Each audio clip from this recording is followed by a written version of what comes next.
Brazilian President Jair Bolsonaro's controversial and homophobic views are causing huge problems for an event that's honouring the President of Brazil in New York. Now, the President is meant to receive the Person of the Year award from the Brazilian American Chamber of Commerce, and by all accounts, he's still going to receive it.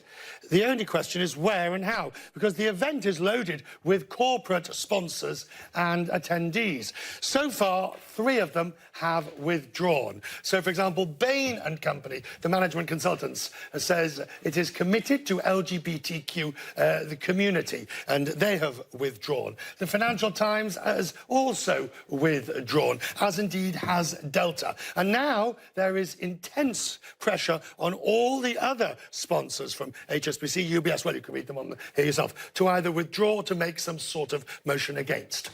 The event itself was originally meant to be at the American Museum of Natural History. Now, that museum pulled out after an outcry. It's now being held at the new venue, which is the Marriott Marquis. But pressure's being brought to bear on the Marriott Marquis to also withdraw.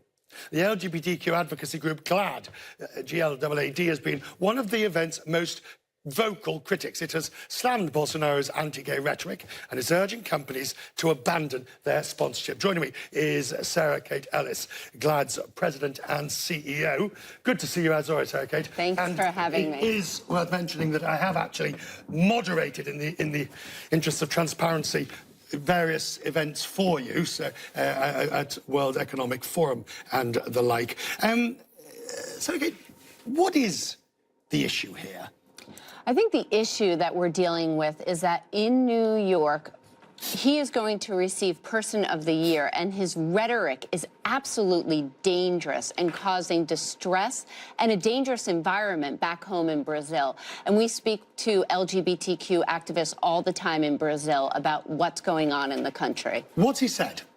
I mean, to viewers who are coming to this and saying, oh, come on, load of old nonsense, load of old nonsense, get over it, he's getting an award. He has said multiple times. First of all, you could go to gladd.org, Gladd.org, and we have a list and a timeline of everything that he said.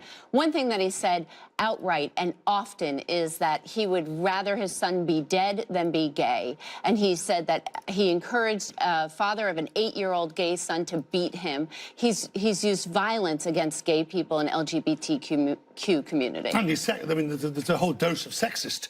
There's that too, yes. Abuse. But what do you want these companies to do? I mean, the Financial Times and Delta have pulled out. Delta hasn't said why. Bain hasn't said why. We showed the list of sponsors. What do you want them to do?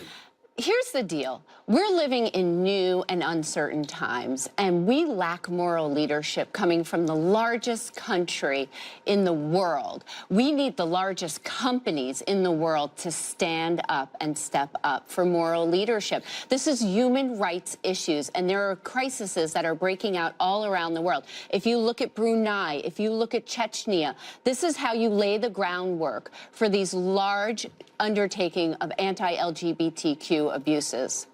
But it doesn't happen. George Clooney on Brunei spoke out, and a few other people spoke out, that they weren't going to go to the Dorchester or the Beverly Hills. I'm not saying you have to look the other way and just go ahead regardless, because you can't make a difference, but you can't, but it's difficult. Well, we're talking about a sultan there, yes. Very different than a president.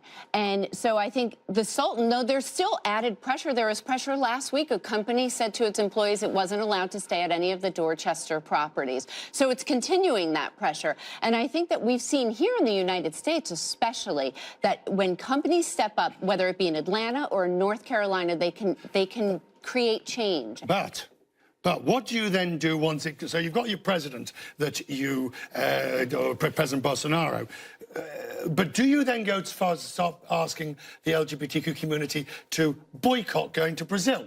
Do you start boycotting Brazilian products? Well, the president last week said that he doesn't want LGBTQ tourists himself. So I think also what's really important, Richard, is that the people, the LGBTQ people living in Brazil hear from us, know that we're standing up for them, that when they have a hostile president, we're going to step up and speak up for them when they're rendered voiceless. And that is at the heart of this. Isn't the action the hard-nosed action has to be against UBS, HSBC, that entire list of people, Marriott Marquis. They're the ones you have to go after, isn't it? Because you're not going to get any change out of Bolsonaro. I promise you this, if nothing else, he ain't going to change his views.